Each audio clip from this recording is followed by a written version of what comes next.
Ladies and gentlemen, welcome back to top level chess competition. The last couple of days, we have begun the Norway Chess 2022 tournament. Now, Norway Chess is a very unique event because first of all, it starts with a Blitz tournament. So there's a tradition, the players all play a Blitz tournament the day before, and I think that determines like seeding or which color you start with or something along those lines.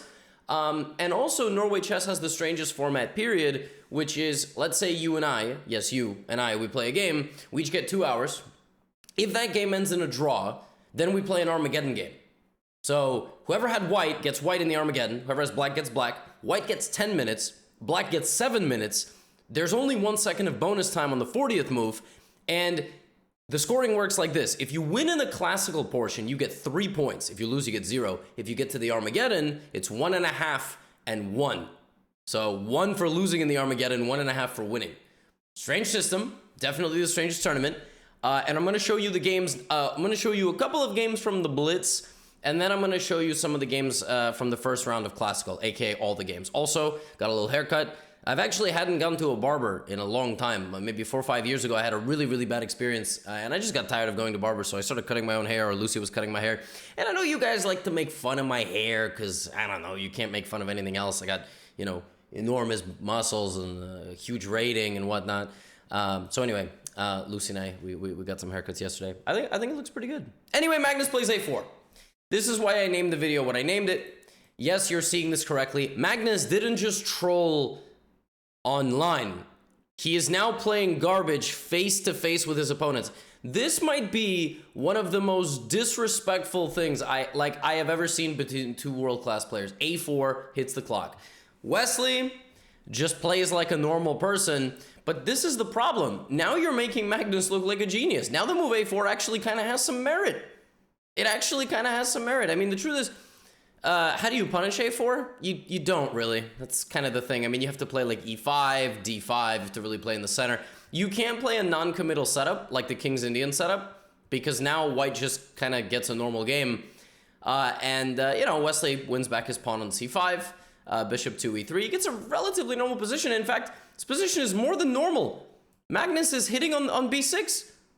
I mean, Magnus actually kind of looks like a genius, but the chess gods were not happy with Magnus in this game because whatever Magnus was doing here with rook a3, queen a1, trying to justify his play, maybe play b3 and play on this diagonal as well. Yeah, the chess gods had had enough of his nonsense, and Wesley very quickly turned the tables. He kicked out the bishop, he brought the queen all the way to b4, and white is very passive here. To the point that, I mean, black is just violently opening up the middle of the board. I mean, the rook is very powerful, the bishop is very powerful, queen is very powerful. It's Blitz, though, so I'm not going to spend a huge amount of time here. Wesley gets his rook trapped for a very brief second, but these pawns are rolling, and he takes care of business. I mean, he dispatches Magnus by trading down and then pushing the pawn forward and playing the move d3. And Magnus resigns after it takes and takes because here, he has to guard his bishop, and black just plays b5 and will take at some point. I mean, white cannot move. You cannot move anything. And if you play f4 trying to play king f2, okay, try to play king f2. Stupid. Yeah, so the chess gods punish Magnus for playing a4. I mean, I don't know. This is just, I mean, it's absurd. I think he's trying to basically have a game in the database where he has played every opening, and I guess he's never played a4 before or something. I don't know. Look, folks, there are 20 legal moves on the first move. I think Magnus has played many of them. You know, he's even played f3. But yeah, Wesley takes care of business. And there was another round of Blitz between Vishy Anand and Magnus did not play e4, a5. That would have been very disrespectful. This is obviously a rematch of two world championship matches. Magnus plays a modern, we have a very early h4. Again, this is really not something you would ever see in classical chess, unless Magnus was probably offered like, you know, 7-figure contract. And yeah, I mean, we get a very wacky and complicated position. Magnus gives away his light squared bishop so that the white knight would not go to g5 or f4. And long castle, and then a little while later we have short castle from Magnus. And I mean, this is kind of a take your head off sort of modern defense, but it's not, you know, it's not so difficult. I mean, sorry, it's not so easy for white, because if white plays h4, g4, what, I can't speak English, what am I doing? G4, then, you know, then this, and, well, everything falls apart. I mean, this is just, that doesn't quite work. So Anand has to play a little bit more relaxed. So he gets rid of Magnus's dark squared bishop, he brings his rook, plays knight d4, and now Magnus gets wild. He takes on e4. The reason why that's wild is because, yes, you're going to win the rook, but you're giving up both knights in the process. That is a massive commitment, because that also means you're not going to be mating anybody. You have queen and rook, but the thing is you have nothing else, and this is not enough. So now we're just going to have to play a position where you don't have two knights. He goes for a queen trade. Anand says no, and Anand starts to consolidate, right? He starts kicking around this queen, coordinating his pieces. At the end of the day, white has 4 pieces that play, okay? Black has 3. I understand that rooks are worth more than a knight or a bishop, but together they are not. So another queen trade from Magnus. And now Vishy's like, no, no queen trade, but Magnus is expanding. Knight c6, rook moves, rook d3. Now here, we have a threat of a draw. Magnus declines. Okay, Magnus plays queen c5, doesn't go for a draw, and Anand takes on e7. I guess Magnus's idea was some sort of mating ideas, hitting the knight. The knight escapes out to d5, and Magnus takes a calculated risk here, and he's winning if he actually plays queen g1. He finds queen g1, he wins the game. Because after this, you can just take. And then there's rook e1 again, which is kind of funny. Queen g1 is a beautiful move. Yeah, I mean, it just wins because your idea is to take this and go here. I guess that was missed because he played a3 first. But now Vishy can start winning some pawns, even though the queen is getting traded. And he just trades and takes, and suddenly Magnus just doesn't have enough pawns, and Vishy just starts to push his pawns. He plays a4, he plays a5, and Magnus is like, wait a minute, I just can't do anything. Plays rook h1, and this is where the game ended in the database. I don't know what happened here, like maybe he ran out of time, but I mean, it's just game, I mean, just a6. It doesn't even matter that you can win my bishop. Now I have to be a little bit careful here. I can't just play a7 because even though I make a queen, you have too many strong pawns. Your pawn is way too close. So I have to be a little bit cognizant. You know, I have to just defend one time and then just promote. So Vishy turns back the clock. I mean, admittedly, Magnus kind of made his own troubles here. He could have probably just repeated moves, but it's Blitz. But anyway, this video is not just, you know, to dunk on Magnus. There were a lot of Blitz games, but we're not here to cover the Blitz. So the format begins, and now the first 3 games that I'm going to show you were all decided in the Armageddon. So all of these games were drawn in classical chess, and then they have to play the Armageddon. So Magnus with 10 minutes versus 7, and he plays a Catalan. We have the main line. Now dc4, knight a3 from Magnus. We have seen him play this. It is not the most popular move because black can go here and the structure for white is absolutely horrendous. But Magnus knows some stuff about this. Like, for example, the queen dancing on this side of the board, a4, a5, rook comes to b1, bishop comes to a3. There are some benefits of playing this kind of ludicrous looking structure, and we already see Magnus sort of doing exactly that. But you'll notice that Magnus is not taking on c4. It's not taking on c4 because there's constant defensive threats by black. Black will use the queen's positioning. So instead of that, he very slowly, methodically, look at this, rook e1, a5, rook d1. Now, if you ask me to explain this, why he played first rook e1, then decided not to go for e4, and then play rook d1, the answer that I have for you is I have no effing clue. Parents, that's not a, you should explain to your kids. F means, fudging. Like, you know, like fudge. Who doesn't like fudge? Never heard of a single person who didn't like fudge. If you're allergic to fudge, all right, you're forgiven.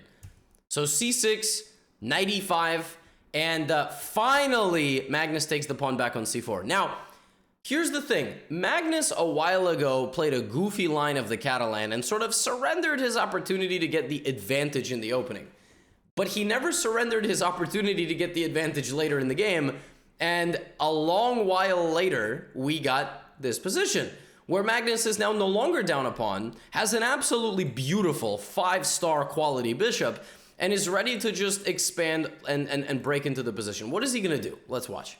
Okay, knight to f6, smart move. Ben Feingold would disapprove, but defending e4, rook b1. Yeah, but how is Magnus gonna make forward progress? Okay, well, Wang Hao tries to solve his problems by trading. Now the bishop reroutes to f4, and we have rook c1. I mean, it's like, what are you gonna do? I mean, his position is amazing. Now he takes.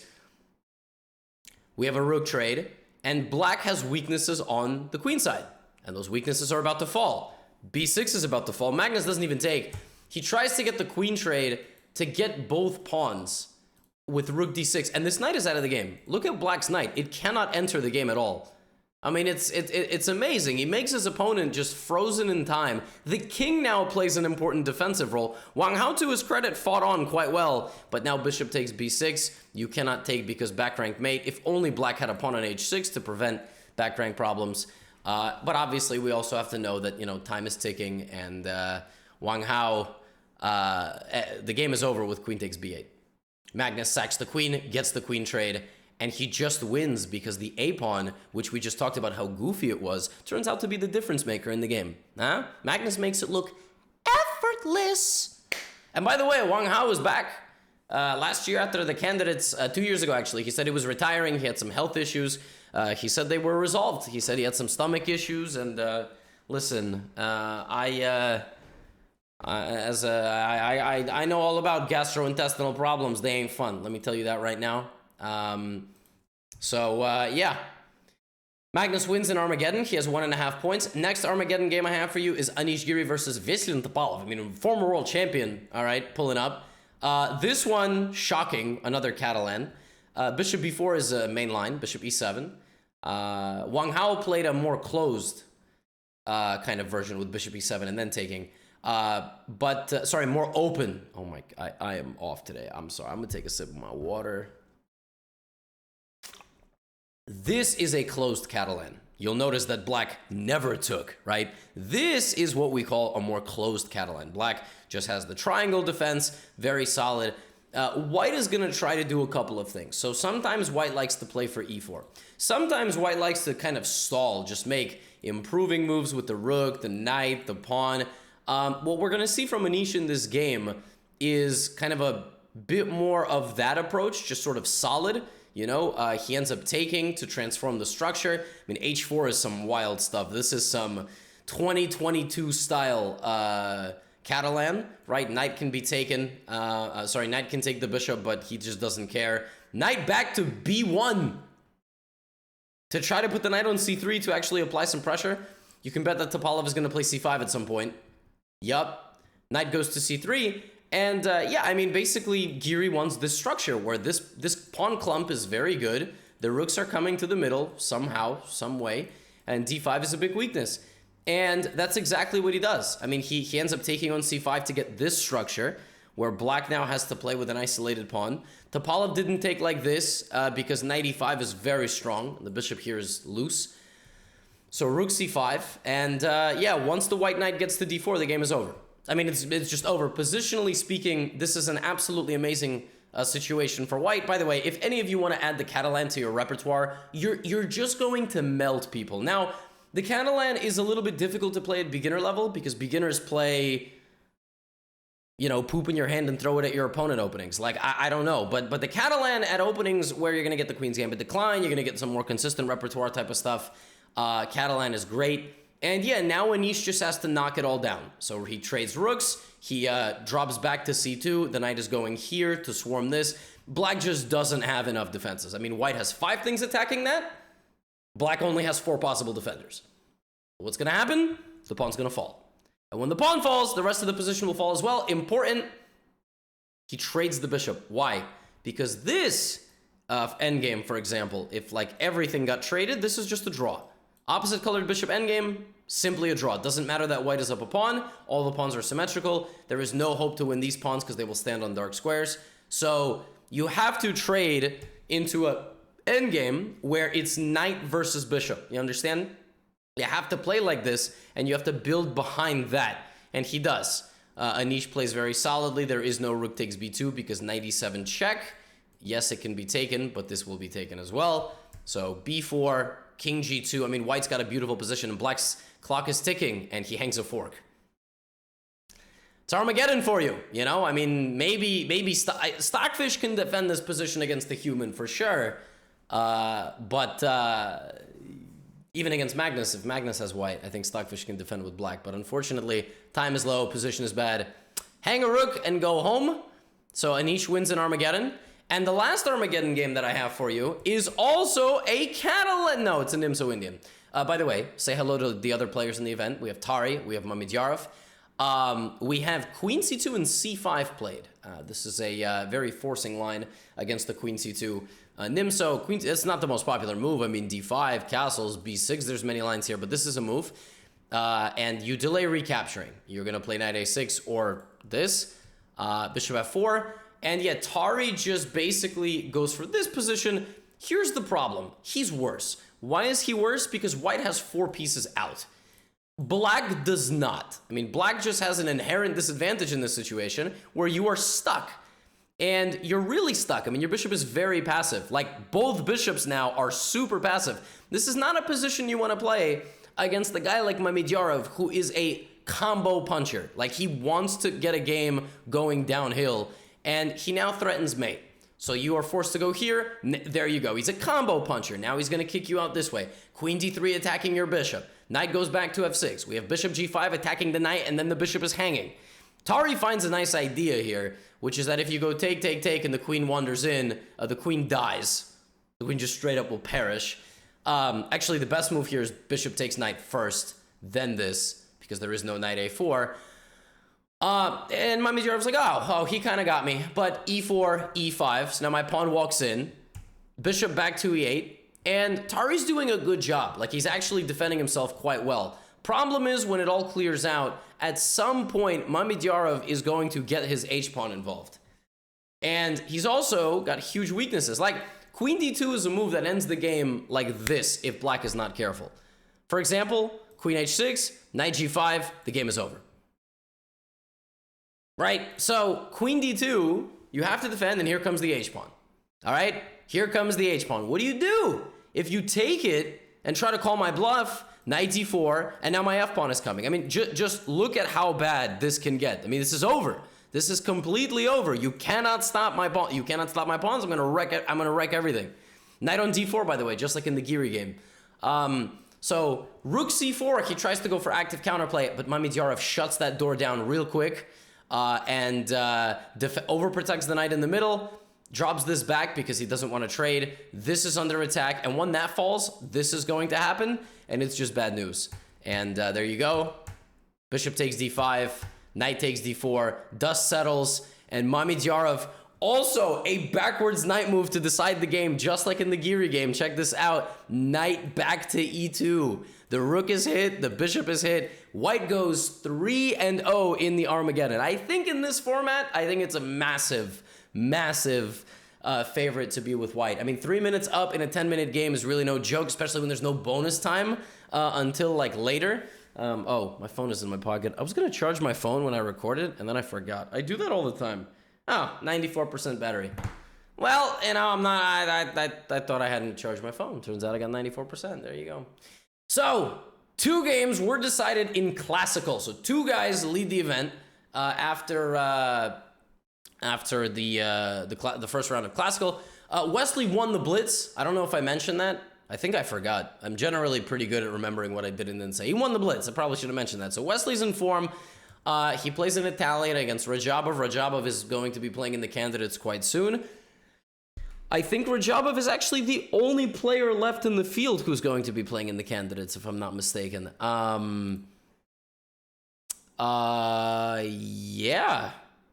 Yeah.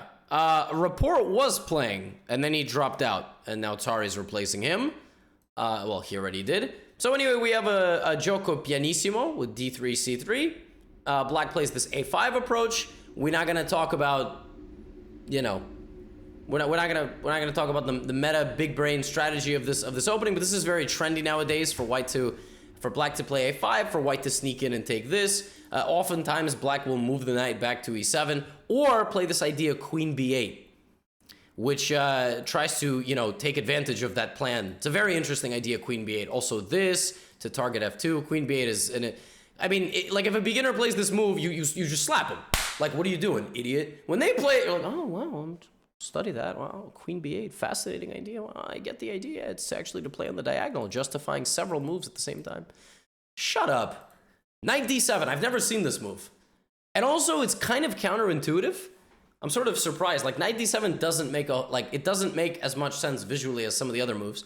So we have knight f1 and now d5. So he removes his own knight from the center and plays d5. Oh, now we see the idea. The idea was to guard this pawn from this, right? So takes. And who is better in positions of symmetrical structure? Well, Rajabov is trying to use his a pawn. Plays a4, plays a3. But now what, right? Because now that pawn went all the way. But if you take a look, the center is quite locked from Black's point of view. Like, Black can't really make a whole lot of progress.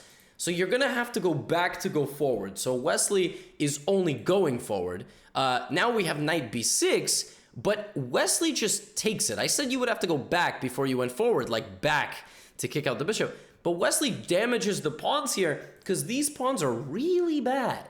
I mean, they are. And at some point, one of them is going to get taken, or all of them are going to get taken, and that will be the end of the game. So look at Wesley. He's just calmly trading pieces because he understands structurally this is juicy. The d5 and f5 squares are each worth about $50,000. All right? So, you know, rook c8, queen d3, the trade has happened, and now we have this. And Black is not going to go here. Black is not going to be like, well, now you can't get here. Because then he's going to say, bro, you have the stupidest pawn structure of all time. So queen e6, right? Look at Wesley. Knight back to f1, the knight dancing. This is a beautiful piece of positional chess. Knight to e3. I mean, my God. I mean, hello? Now, what Rajabov has to do is knight c6, knight e7. The problem is, I'm not going to let that happen. I'm going to go knight d1, knight d2, and then after this, bro, I got backup. All right, I'm going here, and if you somehow protect... Hello? Like, you're not getting rid of me. I got backup. And that's going to be the end of the game. I mean, I can even trade and then play knight e3, knight d5, and I mean, this is just $1 million piece. You will never get rid of it. Ever. So knight d5, knight f7, and remember I told you a long time ago that Wesley would win one of these pawns or all of them, and that would decide the game? Well, Wesley went on to win one of those pawns, if not all of them, and decide the game. And Topalov resigned. Rajabov resigned. Now, a couple of things did happen here. Rajabov actually did try to create some counterplay on the king side. I wanted to fast forward a little bit. And if you were a little bit confused, what happened here, there was a little danger levels moment where the rook is hanging, but the queen is hanging. So Wesley pinned the pawn to the queen, and Rajabov has nothing because if he moves the queen, he loses the pawn. If he moves the rook, he loses the pawn. If he moves the pawn, he also loses his own queen, and the rook is trapped. Literally, it can only go to h4, and then, I don't know, the knight is stuck, the rook, everybody's stuck. So he wins the pawns, and I keep calling him Topalov, and Rajabov resigns before the last pawn can fall, so he was about to win all the pawns. This was an incredible game. I gotta go back. I really should have checked the database. I don't know what this knight d7 thing is. Now, you know what? I'm stubborn. I'm gonna look at it right now. Wesley So, Timur Rajabov, knight d7. So after bishop b5, the most common moves are queen b8, bishop a7. Knight d7 has been played. In fact, it was played by Wesley So himself? What? In the Grand Prix? Oh no, in the Bucharest Superbet Classic. Oh, several weeks ago. And that game ended in a draw. Wait, what? What? Okay, so in this position, this has been played maybe 15 times. Very low amount. But Rajabov plays what Wesley just played himself. Well, I'm bugging. What? You dare use my own spells against me, Potter? Oh my goodness, that is insane. Wow, I mean, the cold-blooded nature of Rajabov, that's crazy. Another game that was decided in the final game of the day between Vishy Anand and Maxime Vachier-Lagrave. You play e4 against Maxime, he's going to play c5. You play d4 against Maxime, he's going to play knight f6. and the Grunfeld. So we have a Sicilian, bishop b5. Vichy not going for a Najdorf. He plays bishop b5, and we have just a very, very simple and solid c4. Going for like Marocci, you know, he's trying to play e4, c4. He's going to go here at some point. The pawn will come up to f3, and this has been played many times. White has a very nice bind on the black position, right? Just nice. Traded off the light squared bishop. If black ever tries to play moves like, for example, rook f to c8, trying to create counterplay here, then white will play b3, and white just gets this amazing little pawn pyramid. And if you could just end the game right here, white just wins. White just has a beautiful position. Here's the problem. White has a beautiful position, but poses absolutely zero problems to black. Like, white just has a nice setup, but there's nothing going into black's position. That is the problem. That is what white has to do in these sort of structures. So a6, knight back to b3. In this position, the following moves have been played. a4, queen d3, knight a4, knight back to e2, rook c1, b3, rook e1, h3. There are about 10 moves more popular than knight b3. Knight b3 has been played less than 10 times, according to the database. So Anand came with an idea. I don't think he made this up over the board, because if you make a move up over the board, you're probably going to play a move that's been played before. I think knight b3 had something in mind. It has something to do with what black wants in the position himself. First of all, it cuts out all knight a5 stuff. You say, well, why not knight back to e2? Like, this move is more popular. Well, because black probably wants to play e6. Black has a general plan of action here, which has to do with either accomplishing d5 or b5 or sometimes f5. The move e6, all right, will mean that black will play queen e7, knight d7, open up this bishop, and transfer the pieces that way. So we have e6. Oh, that plan is now happening. According to the computer, e6 is a very reasonable move, but now the computer wants queen c7. It finds it likes, it seems, queen c7 over queen e7, but what the hell, like, what is even the difference? Well, okay, the rooks have been brought, but now what? I don't understand, like, what is the significance? Well, if the knight had gone back here, there would have been no queen. The queen would have had to stand somewhere else, right? So we have the following position, but now what? The knight goes back? So the knight left to return, okay? Now is the moment that MVL can play the thematic Maroczy move d5. Right? Black has to accomplish this move. If black accomplishes this move, he okay. So d5, okay? He goes knight d7, and he goes b5.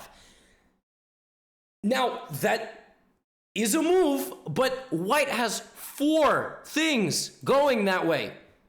All right, if you see a group of four dudes at a park, all right, you're with one friend, he's not that strong, he kind of looks like me, you're not going to get in a fight. That's just not going to work. They're going to beat you over the head. That's not going to happen. I grew up in New York. These are the rules. Listen, 3-4 is better than 4-2, all right? Maybe you got a huge friend, you can take 2 guys at the same time. b5 is crazy. And when it all settles, Vichy doesn't even take. Why? Because, first of all, if he takes with the knight, he loses the rook. But if he takes with the queen, which looks like a free pawn, then this is exactly what MVL wants. This is typical Sicilian play. You just play down the open queen side, because these pawns are nice, but they're not that good. All right, instead of that, we have queen d2, which is a nice cold shower. Not like after a sauna. It's a cold shower for, like, Vichy giving it to MVL. Vichy's not in the shout with MVL. Shut up, Gotham. Anyway, queen d2 is a nice move. It's an unfortunate cold shower for MVL, because now there's this, and I can take this because there's this. And if there's a type of position that you don't want to defend, it's a pawn down headed for an endgame, right? So we have rook b8. MVL decides to defend b5 and give up d6. Probably he should have given up b5 again and try to create the counterplay on the queen side, but it's all unpleasant. He decides to do it this way, but at the end of the day, this pawn is still weak. We just saw Wesley win a game where he picked off queenside pawns, and what does Vichy do? I mean, just good defense. I mean, he just got a good bind in the position. Some active counterplay is obviously always good, but pass pawn, and that pass pawn is a problem, all right? Knight e5, h3, making sure no back rank problems. It's never too late to hang back rank mate. So rook b5, He kicks the knight out. Very precise move. The knight is now forced to be passive, blocking the pawn. And that is a flashy and smart move by Vichy, cutting the king's escape. Rook c8 is like basically a mate. In fact, it is. It's mate in 3. Rook c8, knight f8, and kaboom! That is not how the game ended, but that certainly would have been cool. I think Vichy would have even gotten up and said kaboom. Instead, we have a transformation to an endgame, and MVL gets it down to move 40. And by the way, never too late to hang back rank mate. That's why he played h3 a few moves ago. And MVL just resigns. He doesn't even play on. Now, he's only down a pawn, but his king is cut off. These pawns are going to roll. Knight d5 is coming, and MVL's like, I'm good. So Vishy Anand is not done beating up the top players. Doesn't matter, Rapid and Blitz. He shows up and he says, bro, I am double your age. How old is MVL? Probably like 29, 30? I think MVL's 30. MVL is 31. Damn, he ancient. Okay, Vishy's not 62, but in a nearly, 20 years his senior shows up and gets a win over MVL. I mean, listen, this is more about Vichy than MVL. I mean, listen, we cheer for MVL. He's the only guy at the top level with 3 names. It's like we cheer for that guy, the new guy. Is it Frederick Aliassim, the new tennis player who's like took Nadal to 5 sets? Yo, did you guys watch Nadal Djokovic? Nadal is unreal, dude. On clay. He's also unreal, period. But I mean, my God, his shots on clay are insane. Anyway, after 1 day of action at the Norway Chess, Vishwanathan Anand and Wesley So seem to be the guys in form. Wesley winning the Blitz, getting a win over Rajabov. Anand coming off that dominant performance in Rapid and Blitz in Warsaw. And he now beats MVL. We take a look at how Carlsen is going to do. We see how Giri does, and we see how Mamidyarov does as well. That's all. See you in the next video. Magnus, stop playing nonsense openings. Get out of here.